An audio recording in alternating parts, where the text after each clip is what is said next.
আপনাদের কাছ থেকে আমরা টাকার বিনিময়ে ক্রয় করি, আপনারা আমাদেরকে ফ্রি দেন না কিংবা অনুদান দেন না।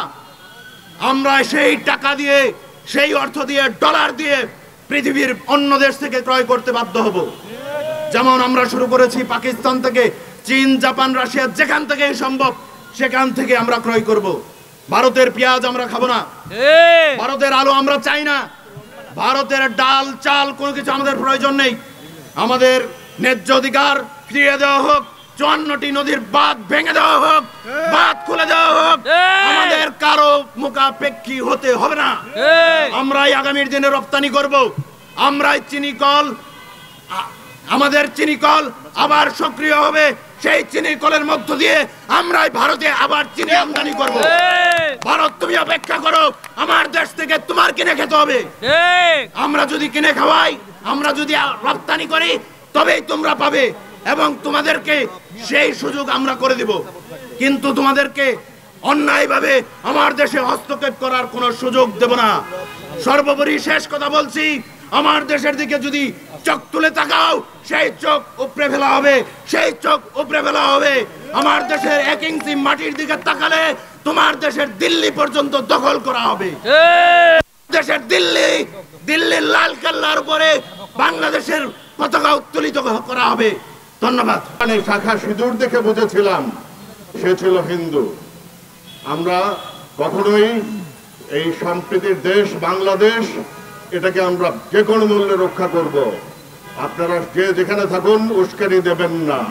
বাংলাদেশে তখন ভারত এবং শেখ হাসিনা যৌথভাবে বাংলাদেশের বিরুদ্ধে একটি ষড়যন্ত্র লিপ্ত হচ্ছে।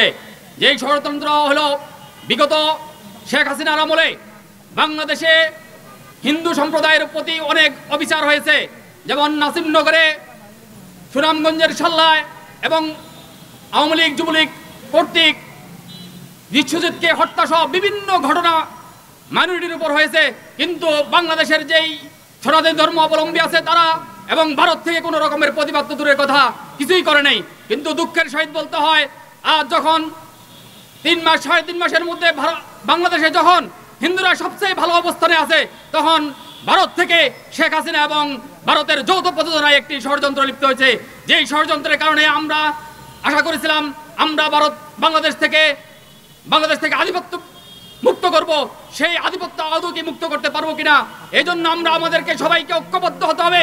আমরা আমাদের দেশের স্বার্থে দল বল নির্বিশেষে সবাই ঐক্যবদ্ধ হয়ে দেশ থেকে আধিপত্য মুক্ত একটি রাষ্ট্র গঠন করে দেশের সার্বভৌমত্ব রক্ষা করে এক্সপোর্ট ইম্পোর্ট করব। ভারতকে সম্পূর্ণ আমরা বয়কট করব। এবং আমাদের শেষ কথাটা হচ্ছে যে আমাদের আজ যে উদ্দেশ্যে আমরা নেমেছি, যদি অতি দ্রুত ভারত থেকে সারা বিশ্বের সামনে সরাসরি ক্ষমা চাওয়া না হয়, যারা এই হাই কমিশনে আঘাত করেছে, হামলা করেছে, তাদের দ্রুত বিচার করানো হয়, দলে বাংলাদেশের জনগণ ঐক্যবদ্ধ হয়ে আন্দোলনে নেমে পড়বে, প্রয়োজনে ভারতের মাটিতে আঘাত করবে। ধন্যবাদ সবাইকে। আসসালামু আলাইকুম।